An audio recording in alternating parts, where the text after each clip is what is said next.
Make sure she sees what she lost. That was the text Caleb Sterling sent before the gala, and the worst part was, Maya Whitaker knew he meant every word.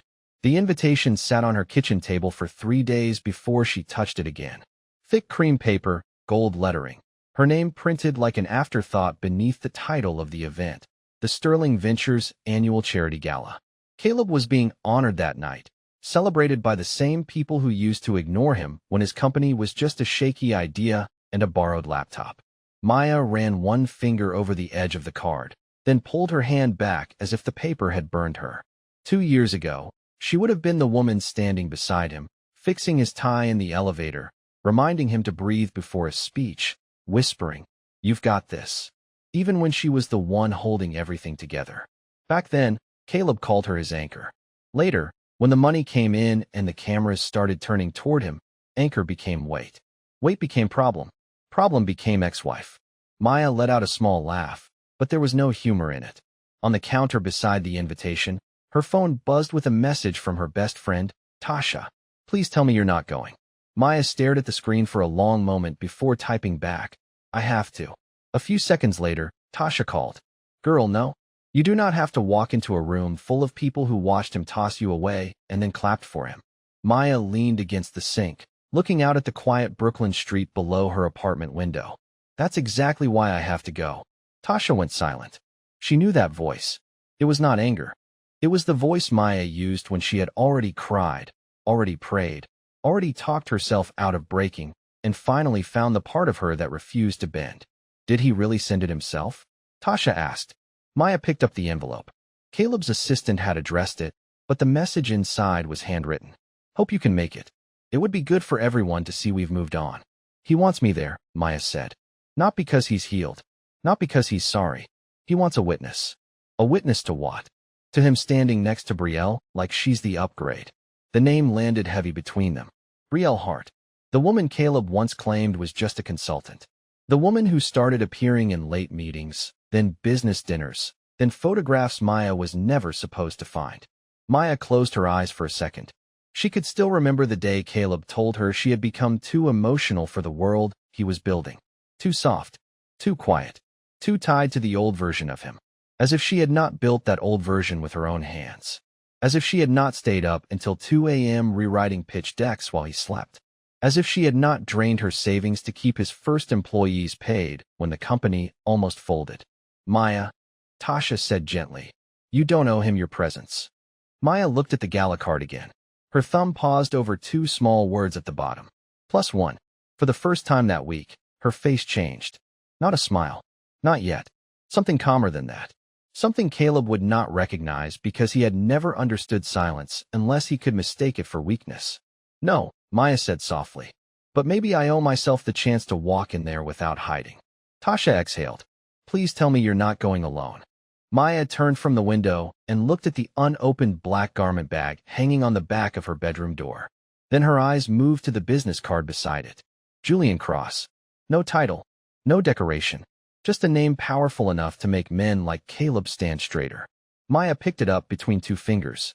"I'm not," she said.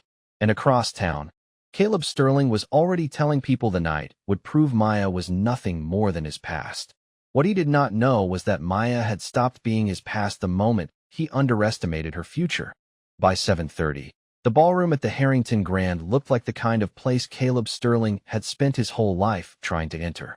Crystal chandeliers threw soft light over black tuxedos and satin gowns. Champagne glasses moved through the room on silver trays. Reporters waited near the step and repeat wall, calling names, catching smiles, turning rich people into headlines. Caleb stood at the center of it all as if the night had been built around him, one hand in his pocket, the other resting lightly on Brielle Hart's lower back.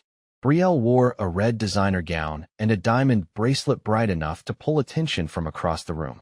She knew people were looking, and she liked it. "Do you think she will actually come?" Brielle asked, tilting her chin toward him. Caleb smiled without warmth. Maya was always predictable. "That is not an answer." "She will come," he said. "Women like Maya need closure." Brielle gave a soft laugh. "And you are giving her that?" Caleb glanced toward the entrance, where another group of investors had just arrived. "I am giving everyone the truth. I moved on." She did not. Brielle leaned closer, her smile sweet enough for the cameras and sharp enough for Caleb. Good. Because I would hate for people to think your ex-wife still matters. Caleb did not answer right away. For half a second, something flickered across his face, not guilt exactly, but memory. Maya at their old kitchen table with her hair tied up, surrounded by coffee cups and printed spreadsheets. Maya standing beside him before his first investor dinner, pressing her hand over his because it would not stop shaking.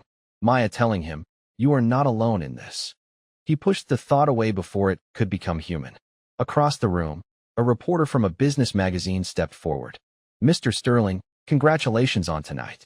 This is a huge moment for Sterling Ventures." Caleb straightened instantly. "Thank you. It has been a long road, but we are just getting started." The reporter smiled and glanced at Brielle. "And you brought Miss Hart tonight. Should we expect an announcement soon?" Brielle's smile widened, but Caleb kept his answer polished. "Let us just say I am very grateful to have someone beside me who understands the life I am building." A few people nearby heard it and murmured with interest. Then the reporter asked the question Caleb had been waiting for. "Your former wife is also on the guest list. Is that correct?"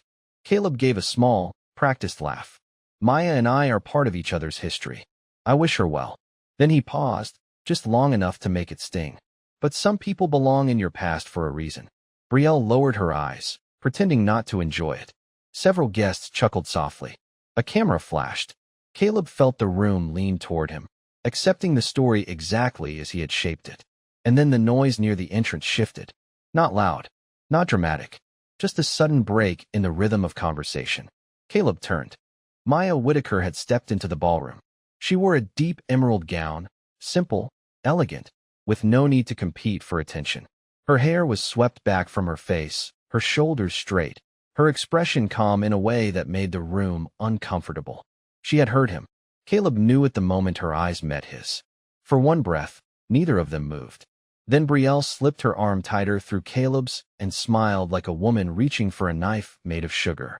"Well," she whispered, "look who came to watch." Maya took one step forward, and every person who had been laughing a moment ago suddenly wanted to see what the discarded ex-wife would do next. Maya had taken no more than 6 steps into the ballroom when Brielle decided the room belonged to her. She lifted a champagne glass from a passing tray and crossed the marble floor with the kind of smile people used when they wanted cruelty to look like charm. Caleb followed half a step behind, not close enough to protect Maya, not far enough to pretend he was not part of it. "Maya," Brielle said brightly, loud enough for the nearby guests to turn their heads. "I almost did not recognize you. You look different." Maya held her clutch in both hands. Her fingers were steady, but only because she made them steady. "Good evening, Brielle." Brielle tilted her head. So formal. "I guess divorce does that to a woman." A few guests shifted awkwardly. Someone gave a nervous laugh. Maya felt it land. That old familiar sting of being turned into entertainment for people who did not know the whole story. She glanced at Caleb, waiting for the smallest sign that there was still a decent man somewhere under the tuxedo and the smile. He looked away. That hurt more than Brielle's words. Brielle stepped closer, lowering her voice just enough to sound private while still being heard. "I have to say, it is brave of you to come alone." Maya looked at her. "I did not come for bravery." "No." Brielle's eyes flicked over Maya's gown, searching for a flaw. "Then what did you come for? Networking? A fresh start? Maybe a job lead? I heard things have been a little tight since the divorce." Maya's throat tightened, but her face did not change. She thought of the months after Caleb left, the smaller apartment, the late bills, the way she had learned to stretch groceries without telling anyone she was scared. She thought of nights when she sat on the bathroom floor because that was the only place quiet enough to fall apart. But those memories did not belong to Brielle. Not anymore. "You hear a lot for someone who knows so little," Maya said. Brielle's smile thinned. Caleb's jaw tightened, but still, he said nothing. Then Brielle turned slightly toward the circle of guests gathering around them. "I just think it must be hard," she said, sweet as frosting and twice as fake. "Watching someone else live the life you almost had." The sentence moved through the room like smoke. Maya felt heat rise behind her eyes, but she refused to blink too fast. She would not give them tears. Not tonight. Before she could answer, Brielle made one careless little motion with her wrist. Champagne spilled from the glass and splashed down the front of Maya's emerald gown. A sharp gasp came from somewhere behind them. Brielle placed a hand over her mouth. "Oh my goodness. I am so sorry." But she was smiling. Caleb looked at the stain, then at Maya, then at the floor. "Brielle," he said quietly, the name barely more than a warning. Not an apology, not a defense. Just a small correction for a woman he still chose to stand beside. Maya looked down at the pale gold stains spreading through the fabric. For 1 second, the room blurred. Her hand tightened around her clutch until the metal clasp pressed into her palm. She remembered the day Caleb told her she was too sensitive. She remembered apologizing for crying while her life was being taken apart. She remembered making herself smaller so he could feel larger. Then she lifted her head. Her voice came out calm, almost gentle. "Do not worry, Brielle. Accidents reveal people all the time." The smile fell from Brielle's face. Caleb finally looked at Maya fully, and for the first time that night, he seemed unsure. Maya reached for a napkin from a nearby table, dabbed once at the stain, then stopped. She would not spend the evening trying to erase what they had done in front of witnesses. The room had no idea that the woman standing in the ruined dress was not humiliated. She was finished pretending. For a few seconds, nobody moved. The champagne stain glistened across Maya's dress under the chandelier light, and the silence around her felt almost louder than laughter. Brielle waited for Maya to break. Caleb waited for Maya to make a scene so he could call her unstable later. The room waited because people always waited when a woman was humiliated in public, as if her pain was a performance and they had paid for seats. Maya folded the napkin once, placed it on the nearest table, and looked straight at Caleb. "Is this the life you built?" she asked. Her voice was low, but it carried. Caleb's face tightened. "Maya, do not do this here." She almost smiled at that. Not because it was funny, but because those were the first real words he had given her all night, and they were still about protecting himself. Brielle let out a small laugh. "Honestly, Caleb, maybe we should get her some club soda before she turns this into another emotional episode." Maya's chest rose slowly. Her heart was beating hard, but her feet stayed planted. Then the double doors at the far end of the ballroom opened, and the entire room seemed to inhale at once. Julian Cross walked in without rushing, without waving, without needing anyone to announce him. He wore a black tuxedo, simple and perfectly fitted, and moved with the calm of a man who had never needed to beg for a seat at any table. Conversations died in little waves. A board member near the stage whispered, "That is Julian Cross." Caleb turned so quickly his smile almost slipped. For 6 months, he had tried to get a meeting with Julian. Emails, lunches, charity invitations, mutual contacts, all of it. Julian was the donor every nonprofit wanted and the investor every executive feared losing. And now he was walking directly toward Maya. Not toward Caleb. Not toward the cameras. "Maya." Brielle's grip tightened around her champagne glass. "Why is he looking at you?" she whispered, but Maya did not answer. Julian stopped in front of her, his eyes taking in the stain on her dress, then Caleb, then Brielle. His expression did not change, and somehow that made the moment sharper. He removed his jacket and placed it gently around Maya's shoulders. "You should not have had to stand here alone," he said. The words were quiet, but everyone close enough heard them. Maya looked up at him, and for the first time that night, her face softened. "I was not sure you would come." Julian gave her a small, steady smile. "I told you I would." Caleb stepped forward, forcing a laugh that sounded too thin. "Mr. Cross, I did not realize you and Maya were acquainted." Julian finally looked at him. "That is because you never asked who she was before you decided what she was worth." The sentence landed clean and heavy. Brielle's smile vanished completely. Caleb opened his mouth, but no polished answer came out. He was used to rooms bending toward his confidence. He was not used to watching the most powerful man there place himself beside the woman Caleb had tried to shrink. Julian turned back to Maya and offered his arm. "Are you ready?" Across the ballroom, the host near the microphone suddenly looked nervous, checking his notes as if the program had changed without warning. Maya slipped one hand around Julian's arm. The jacket covered the stain, but it did not hide what had happened. It framed it. It made the insult visible and the answer unforgettable. Caleb watched them begin walking toward the stage, and something cold moved through his face. Because for the first time that evening, he understood the room was no longer waiting to see Maya fall. It was waiting to see what she knew. As Maya and Julian crossed the ballroom, Caleb felt the past pressing in from places he had worked very hard to lock away. He saw Maya in the small Queens apartment they rented before Sterling Ventures had an office, sitting cross-legged on the floor at 1 in the morning with a laptop balanced on a moving box because they could not afford a desk yet. He saw her circling weak lines in his pitch deck with a blue pen, saying, "Caleb, confidence is not the same thing as clarity. Investors need to know what problem you solve." He had laughed then, kissed the top of her head, and called her brilliant. Back then, he meant it. Back then, before money turned his gratitude into embarrassment. Maya had not been a decoration in his life. She had been the person who made the life possible. When his first payroll almost bounced, she used the emergency savings her mother left her and told him, "Pay them. We can figure out rent later." When his first investor dinner fell apart because he lost his temper, she stayed up all night rewriting the follow-up email that saved the meeting. When board members said he lacked discipline, she helped build the discipline they later praised him for. But the better Caleb looked in public, the more invisible Maya became. At first, it was small. He stopped saying "we" in interviews. He corrected people when they called her a co-founder. She helped early on. He would say, like she had brought coffee instead of strategy. Maya noticed, of course she did, but she kept telling herself marriage was not a scoreboard. Then Betrayal arrived with glossy folders, expensive perfume, and a talent for praising Caleb in ways that made him forget who had carried him before the applause. "You need a partner who fits where you are going," Betrayal once told him after a late client dinner. Caleb repeated those words to Maya 3 weeks later, only softer, as if soft cruelty was still kindness. The divorce was handled in a conference room with glass walls and no warmth. Maya remembered sitting across from him, her hands folded over a stack of papers, while Caleb spoke like a man closing a business account. "This is cleaner for both of us," he said. "Cleaner for you," Maya answered. He sighed, already tired of her pain. "Do not make this harder than it has to be."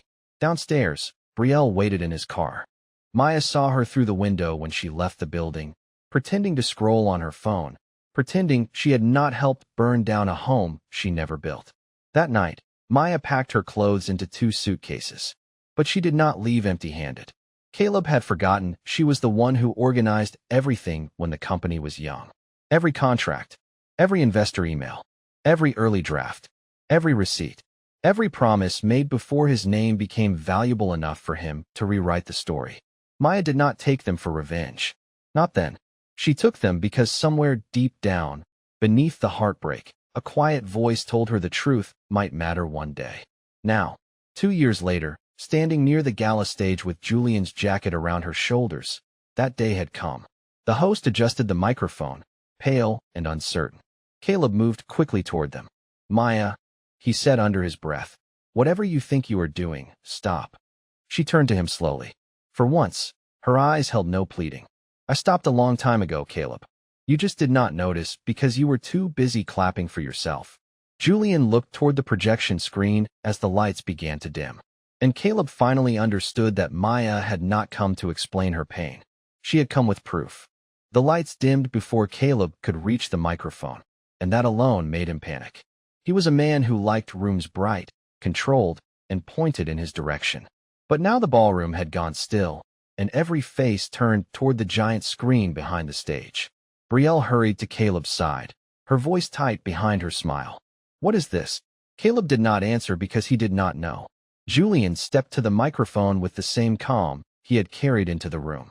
"Before tonight's award is presented," he said, "the Cross Foundation would like to recognize the person who built the charitable initiative this gala is supposed to celebrate." A polite murmur passed through the guests. Caleb forced a laugh. "Mr. Cross, I think there has been some confusion. My team and I have led that initiative from the beginning." Julian looked at him.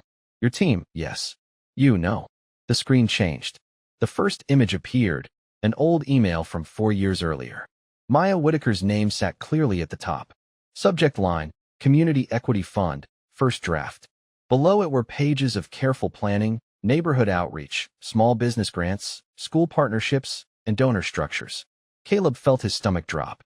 Another slide appeared. Then another. Draft budgets. Meeting notes. A scanned notebook page in Maya's handwriting. A photograph from the first volunteer event. Maya in jeans, and a navy sweater, standing beside folding tables in a community center while Caleb stood in the background on his phone. Someone near the front whispered, "That is her." Brielle's mouth tightened. "This proves nothing," she said too loudly. Maya turned her head just enough to look at her. Then let it keep playing. The next slide was worse. A contract amendment Caleb had signed after the divorce, removing Maya's name from the advisory file and replacing it with his own. The date glowed under the ballroom lights like a bruise. Caleb stepped forward. "That document is being shown without context." Julian's voice stayed even. "There is more context." A video clip appeared. Not flashy, not dramatic. Just security footage from a conference room at Sterling Ventures, time-stamped and clear. Caleb sat at the head of the table while Brielle stood beside the screen, saying, "Nobody remembers the wife. They remember the winner. Put your name on it and move on." The room went cold. Brielle's face lost color beneath her makeup. "That was private," she snapped. Maya's eyes did not leave the screen. "So was my marriage." A few people gasped. Caleb looked around, searching for allies, but the smiles that had surrounded him all night were gone. Investors leaned toward one another. Board members checked their phones. A reporter in the second row lifted her camera higher.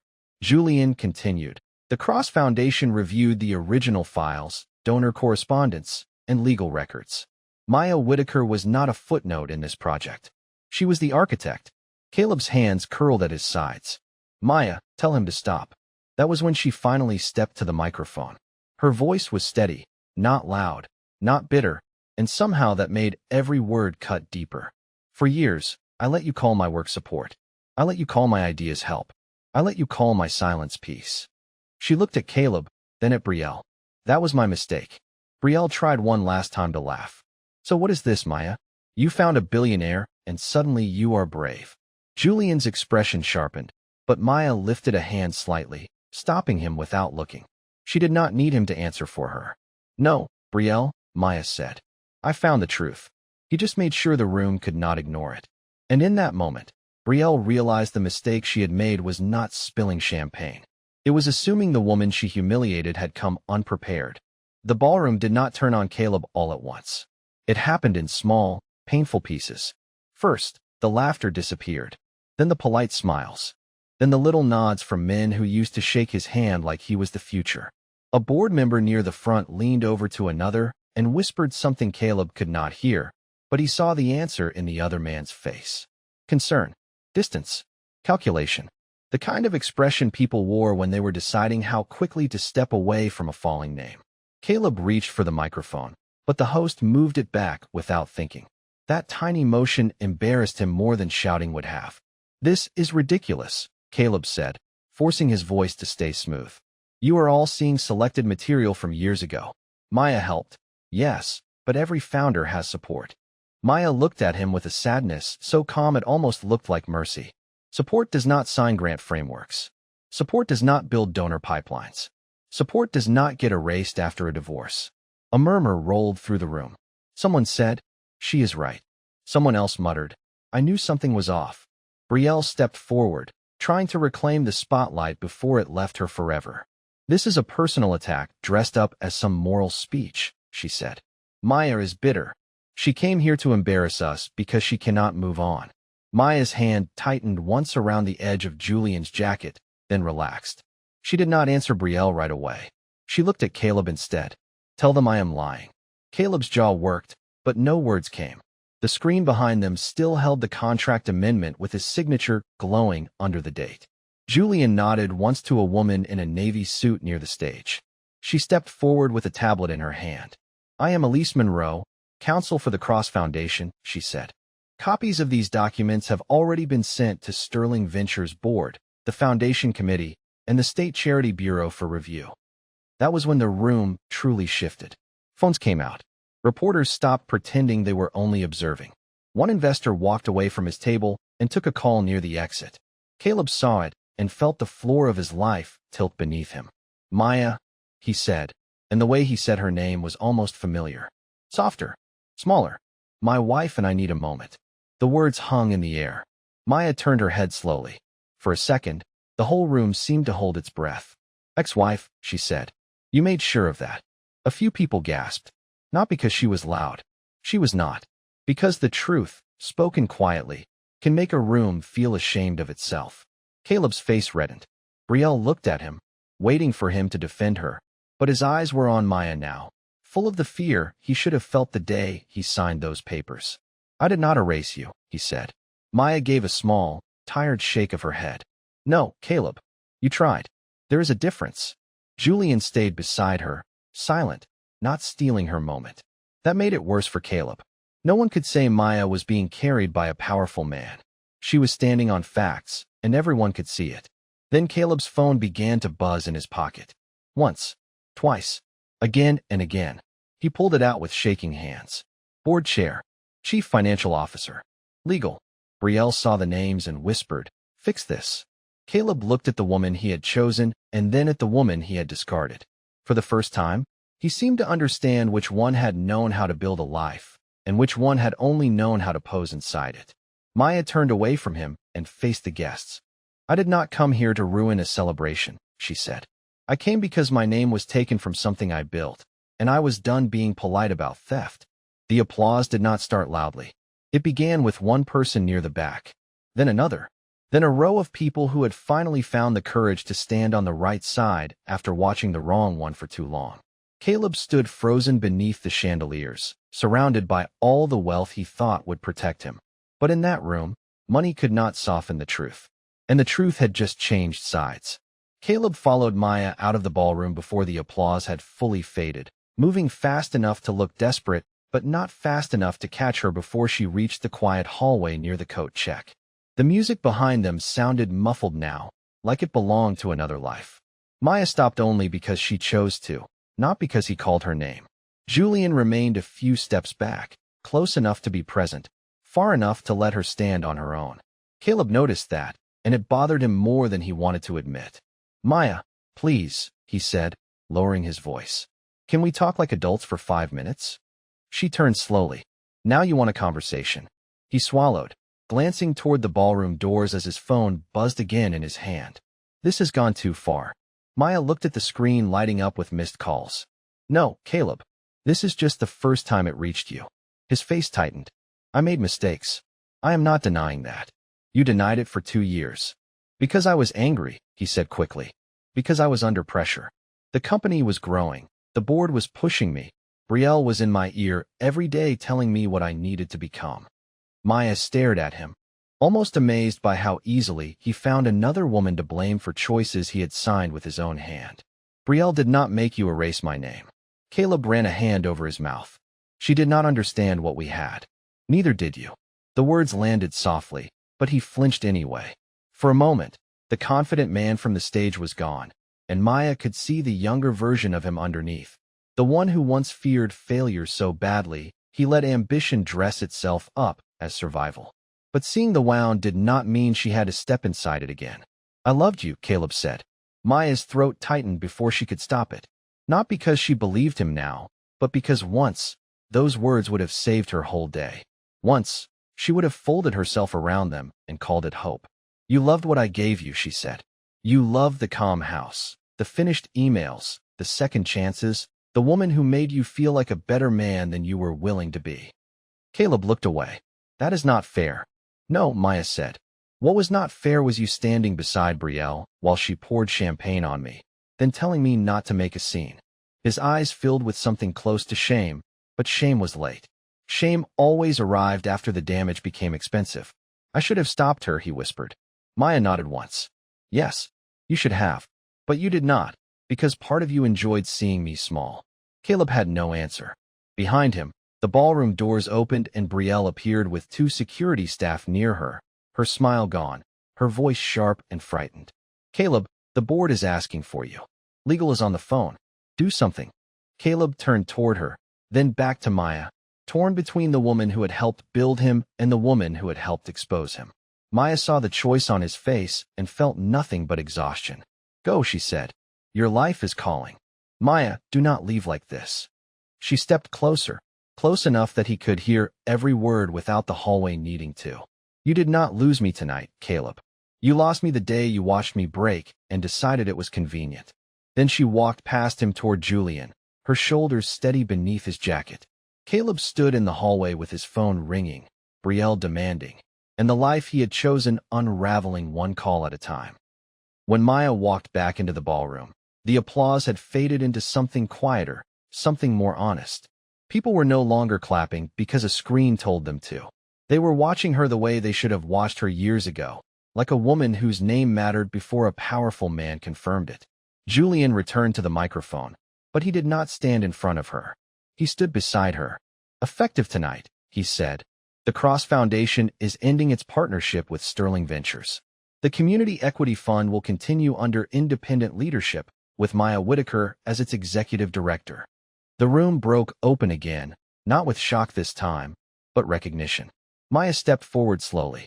For a second, she saw Caleb near the side doors, phone in hand, Brielle standing a few feet from him with her arms folded and her face pale.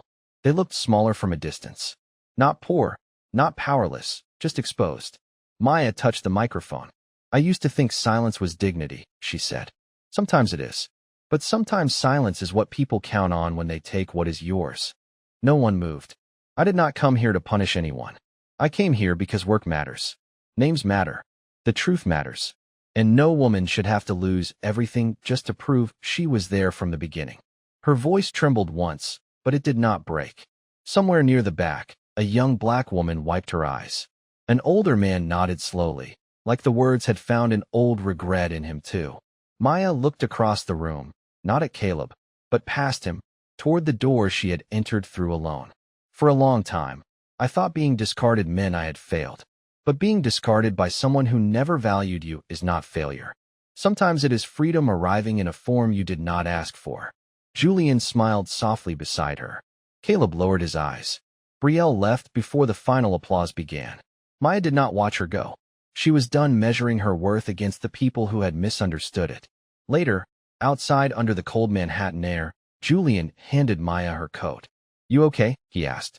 Maya looked up at the lit windows of the hotel, then down at the champagne stain still faintly visible beneath his jacket. "I will be," she said. And this time, she believed it. Caleb had brought shame into that room expecting Maya to wear it. Instead, she handed it back without raising her voice. Because the deepest revenge is not always destruction.